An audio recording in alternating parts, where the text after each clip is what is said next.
Doesn't really matter what the season is, I feel like I'm always craving something brothy at the end of the day. The star of the dish is the broth. This dish is perfect for a weeknight meal, and you pair it with a glass of chilled Beaujolais and you've got dinner.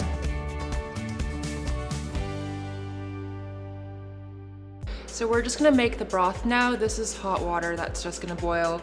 This is the anchovy dashi packet. This is the most important part. It's what gives it the flavor and the depth, and it's really what makes this dish so delicious.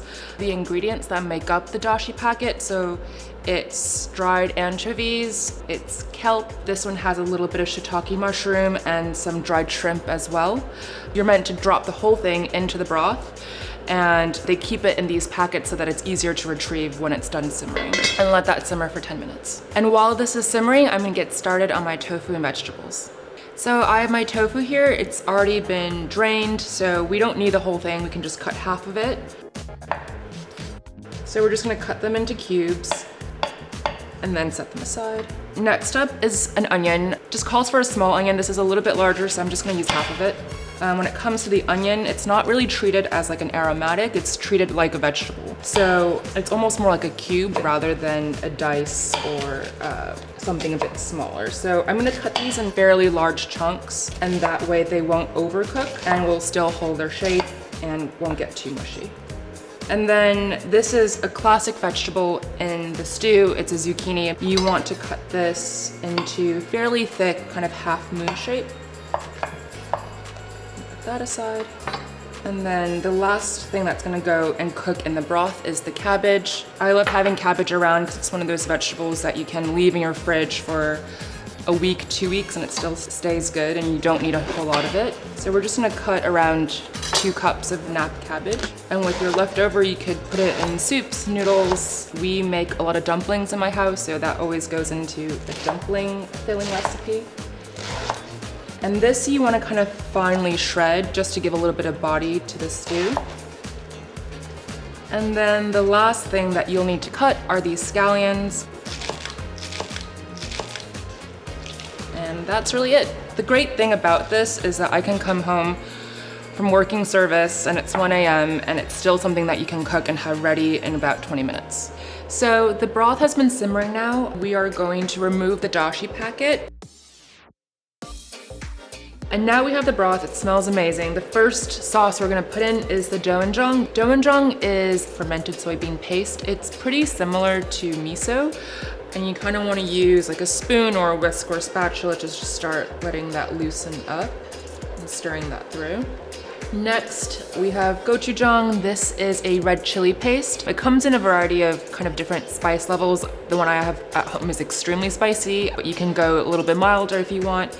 And this adds a lovely flavor and heat to the dish.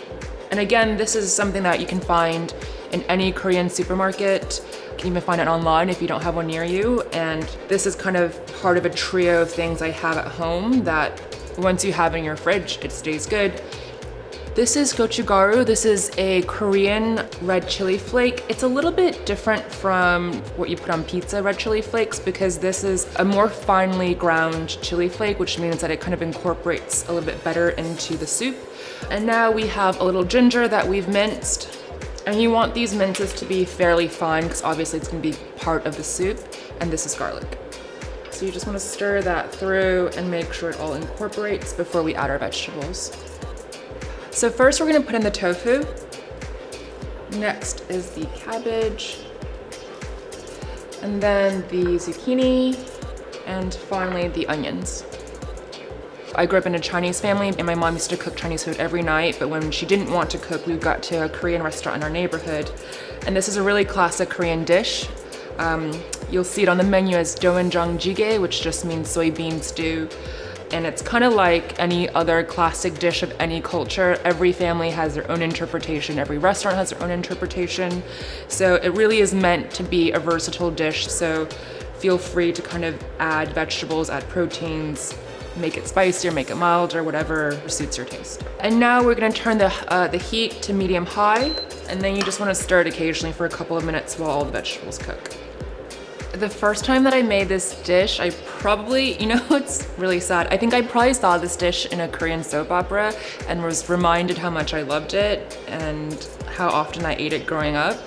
What's so great about this dish is that it's really easy to make for one person. So it's perfect for weeknights, perfect if you're, you know, just making it for yourself or making it for your family. Okay, so when you start to see like little bubbles and the onion is almost translucent, but still retaining a little of the whiteness, the zucchini, you can kind of poke with your spoon or fork and it's a little bit done. The key is you just don't want to overcook your vegetables. You still want them to have a little bit of a bite and a little bit of crispness to them. That's when it's done. So that's right about now. We're going to add our scallions in and add our salt. So now that we've added the scallions and the salt, we're gonna leave it on for 2 more minutes for that to soften. And then once that's done, you can take it off the heat and plate it. And now that it's done, we can just plate it up. And you just wanna make sure you get a good mix of the vegetables, the broth, the tofu. And so what I typically have with this is a bowl of rice, and then typically any kind of kimchi that you might have, any kind of pickled vegetables. That's another thing that typically keeps well. I always have some in my fridge. And I usually just finish it with a little bit of sesame oil. It has a really lovely nutty flavor that complements all the spices and pastes that we put in. And just a little bit more of the gochugaru. And that's it. We have this really delicious Beaujolais village from Mathilde and Stéphane Giraud. And what makes this pairing work is that the fruit in here is really lovely and brambly. There's a little bit of spice and it just really balances out the strong flavors in the stew super well. You can really smell a lot of the red fruit, a lot of cherry, a lot of strawberry. You can really eat this any way you like. Sometimes I like to have like a bite of the rice and you can like dip it a little bit in the stew.